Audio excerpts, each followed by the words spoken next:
live in the city, I work in the city. My primary business is on West Main and Jefferson, okay? So every day, there's more crime and more drug activity around me than most people see in a large portion of the year. It's rough. It's bad. I'm not gonna say that it's good, okay? I don't see it as being that bad because I live there all the time. But the real thing is when I was little, I was brought up in the church. So I didn't really know anything outside of actually having some values. When I started to get into the real world after I graduated high school, then I saw that there was a complete lack of values. My family is a Democratic family, okay, up here, my immediate family, and I was raised by Democrats, but I was raised in a church, so I've always been conservative.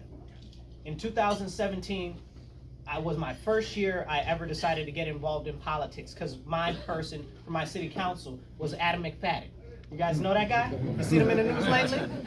Okay, because he would not respond or take a meeting with me.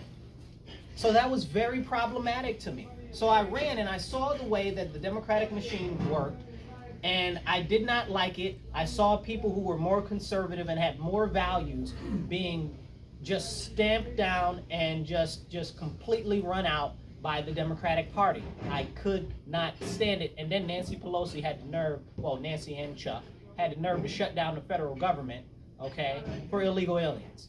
So I was just like, I'm done. Because I didn't know, I just was the party that I was born into, right? So I did some soul searching, and the Republican Party was the party that resonated with my values the closest, okay? After that, 2019 and 2021, I ran as a Republican in the city in some of the toughest years that you could ever be a Republican because of all of the Trump hate that was out there, that's still out there. We can't get away from Trump. We hear about him every day in the news, something horrible about him, like he's still president, like they still want to drag him up because nobody wants to talk about the ill effects of Biden's plans, right?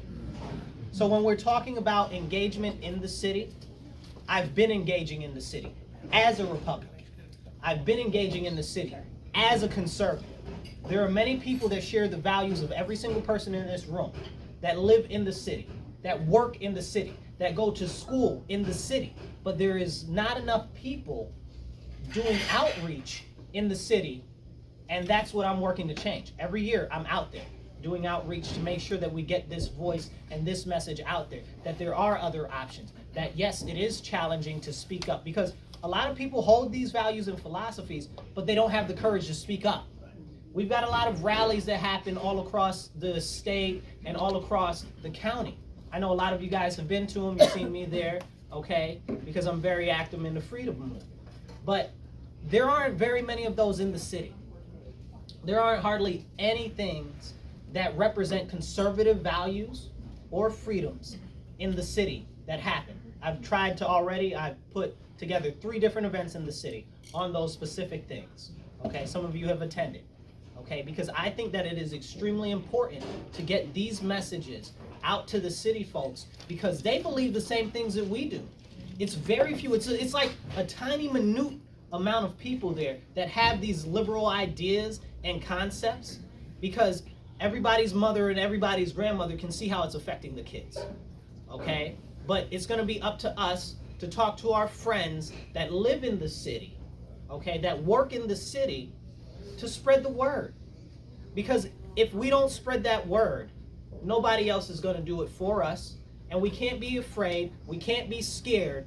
The being scared and being timid is the reason why the government's running amok and running all over us right now, okay? So if you're concerned about the way that the government's going, work with somebody to reach out into the city. We've got all of these people today that are great candidates that are running. All of them are going to need help with events. All of them are going to be needing help with outreach for petitioning because they got to collect the signatures to get on the ballot, right? And a large portion of that is going to be to go through the city. And if you go into the city, you'll see that the city people are not that bad. It's not as bad as what they try to portray on the TV, okay? Most people are good, hardworking people that care about their family, care about their environment, and care about each other. And that's what it's about. It's about caring about your neighbors and your fellow Americans, and that's the message that we have to get out there.